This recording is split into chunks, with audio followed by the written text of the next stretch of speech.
नमस्कार, मैं हूं माही सिंह और आप देख रहे हैं नेक्स्ट 9 न्यूज। लोकसभा चुनाव में टिकट बांटने में सबसे आगे चल रही है समाजवादी पार्टी। लेकिन आपको बताएं, जब से टिकट की अदला बदली हुई है, चुनाव की गतिविधियां अब थम सी गई हैं। टिकट में बदलाव हुए 15 दिन गुजर चुके हैं, लेकिन अभी तक प्रचार शुरू नहीं हो सका है। ऐसे में कार्यकर्ताओं में भी अब असमंजस की स्थिति बनती हुई नजर आ रही है।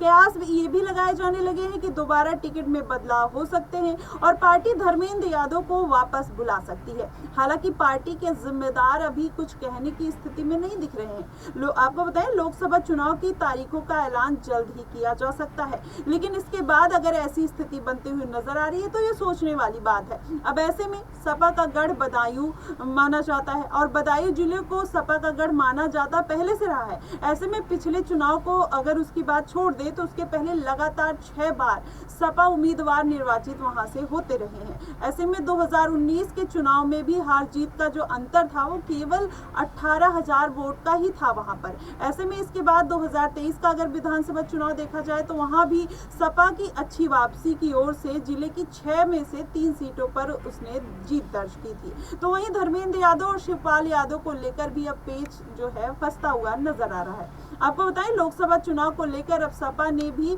पहले पूर्व सांसद धर्मेंद्र यादव को टिकट देकर मैदान में उतार दिया था, लेकिन 15 दिन बाद ही अचानक से सपा ने इनका टिकट निरस्त कर पार्टी के नेता शिवपाल सिंह यादव को चुनावी मैदान में उतार दिया। इसके बाद भाजपा में तो खलबली मच गई। आपको बताएं, तो वहीं अभी अगर भाजपा की बात करें तो अभी बदायूं से उन्होंने अपना कोई प्रत्याशी नहीं उतारा है। वहीं भाजपा ने प्रत्याशियों की पहली सूची जारी कर दी है, लेकिन बदायूं सीट पर अभी तक किसी भी टिकट को घोषित नहीं किया है। ऐसे में सपा ने चुनाव प्रचार पहले से ही शुरू कर दिया था, लेकिन टिकट बदलने के बाद राजनीतिक गलियारे में अब सुस्ती मच गई है। आपको बताएं, सपा ने अब असमंजस की स्थिति बनी हुई है कि वहां से अब कौन चुनाव लड़ने वाला है फाइनली। ऐसे में देखना होगा कि टिकट बंटने के बाद शिवपाल सिंह यादव ना वहां पर पहुंचे और ना ही वहां पर धर्मेंद्र यादव बदायूं में गए। ऐसे में लोगों के बीच में उहापोह की स्थिति उनके कार्यकर्ताओं में मची हुई है और इसके पीछे की मुख्य वजह पार्टी की सलीम इकबाल शेरवानी और आदिब रजा के बगावती तेवर को माना जा रहा है। आपको बता दें,